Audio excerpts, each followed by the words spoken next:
1993 was a banner year for Capcom, with Street Fighter II Hyper Fighting getting a home conversion on the SNES, and their new CPS2 arcade hardware making its debut with the excellent Super Street Fighter II The New Challengers. The Street Fighter franchise was riding high. Gamers wanted more, and Capcom was more than happy to oblige, announcing that 2 movies based on the series were in production. Releasing in 1994, 4 months before the Jean Claude Van Damme live-action movie, Street Fighter II Movie, the anime adaptation, received high praise from fans of the series, anime fans and critics alike, becoming an instant cult classic. A year later, in 1995, and similar to the live-action movie, Capcom produced the game adaptation to tie in with the VHS and Laserdisc release. First on the PlayStation in December that year, and later in March 1996 for the SEGA Saturn. Was Capcom able to do the movie justice, or did we get another subpar game based on a movie based on a game? Join me today as we take a look at the Japanese exclusive release of Street Fighter II Movie on the SEGA Saturn. This is Half Circle Forward.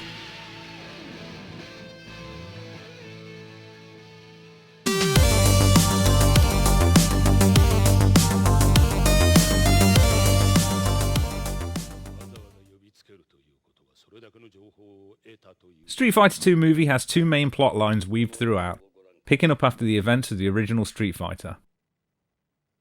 Following Sagat's defeat to Ryu, Bison launches a manhunt looking to add the World Warrior to Shadaloo's ranks, deploying an army of monitor cyborgs and targeting Ken to use as bait. Concurrently, Chun-Li and Guile, working for Interpol and the US military, team up to take down Shadaloo, leading them to run-ins with Bison's top lieutenants, and ultimately a showdown with Bison himself.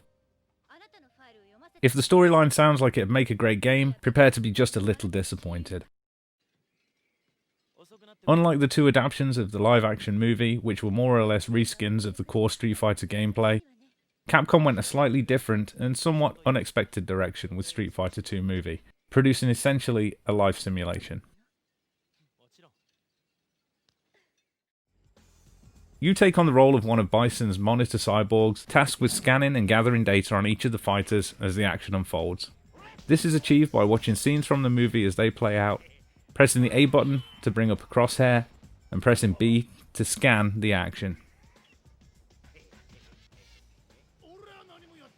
Pressing the C button brings up bioinformation for the character on screen, which can be interesting, but overall is fairly useless.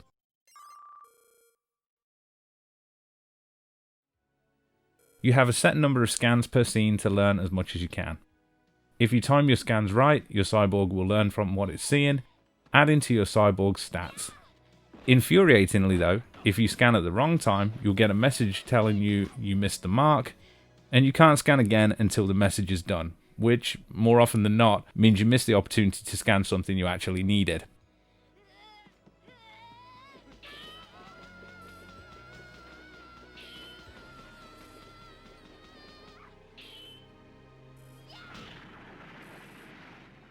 Once the scene's done, there's a brief break, and you move on to the next. There are a couple of scenes that you can scan outside of a fight that hold a couple of amusing Easter eggs, but they're few and far between, or at least the ones I found were.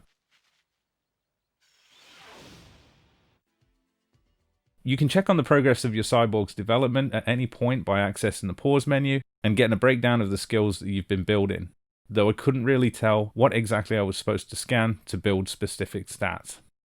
So what's the point of building your cyborg's stats? Well, once the movie reaches the final showdown with Bison, you're treated to a round of traditional Street Fighter action utilizing the Super Street Fighter II engine. You again take control of the cyborg utilizing Ken's moveset and the stats that you've built from all that scanning you've done. You fight against Ryu, and while this should be one of the most enjoyable parts of the game, it's actually one of the most infuriating.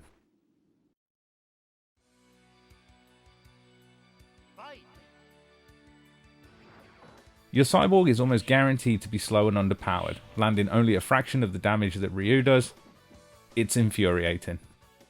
I do appreciate a challenge, but this seems extreme.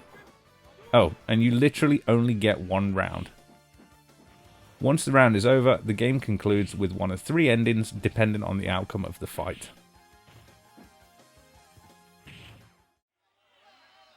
Gameplay flaws aside, the presentation is passable, with the movie taking up about half of the screen with decent compression, an indicator showing the number of scans you have left for each scene, and a message box, rounded out by some arbitrary charts and graphs, the location, and current status. It would have been nice if the screen's border was actually made up of some usable information about your cyborg's current stats, but sadly it's just filler. Once you're done with the main game, which as I mentioned before will take about an hour, you can jump into battle mode. Similar to the final battle, you play as a monitor cyborg against a virtual Ryu. You can load your cyborg stats from your last game save, or enter the extremely convenient 20-digit code. You can't change the character you're playing against, or the character that you play as. These are the only options.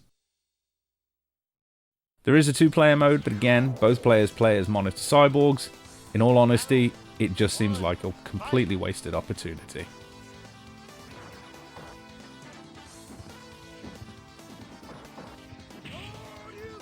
For as much as I enjoyed the Street Fighter 2 movie, I really wanted to enjoy and recommend the game adaptation, but I really can't. If you're a fan of Street Fighter, it does hold a certain novelty value, but it's never going to be the game that you're itching to sit down and play. It's been a while since I'd watched the movie itself, and seeing it again, albeit in slightly edited form, without the superb soundtrack from the Western version and subtitles, it was still enjoyable, and I'm happy that it exists, if only to document the movie. But like I said a moment ago, I feel like Capcom missed an opportunity to build a solid addition to the series with this one. It is absolutely one of, if not the weakest entries to carry the Street Fighter name. It'll look nice on the shelf, but it's not going to be in your system more than a handful of times, and that's a real shame. If you're looking to add to your Street Fighter collection, there are definitely better titles in the series that I can recommend. Street Fighter 2 movie is definitely just one for the collectors or completionists. I hope you've enjoyed our look at Street Fighter 2 movie for the SEGA Saturn. If you have, please drop us a like and also consider subscribing. It's really helping the channel grow. And don't forget to check us out on Twitter. Thanks for watching.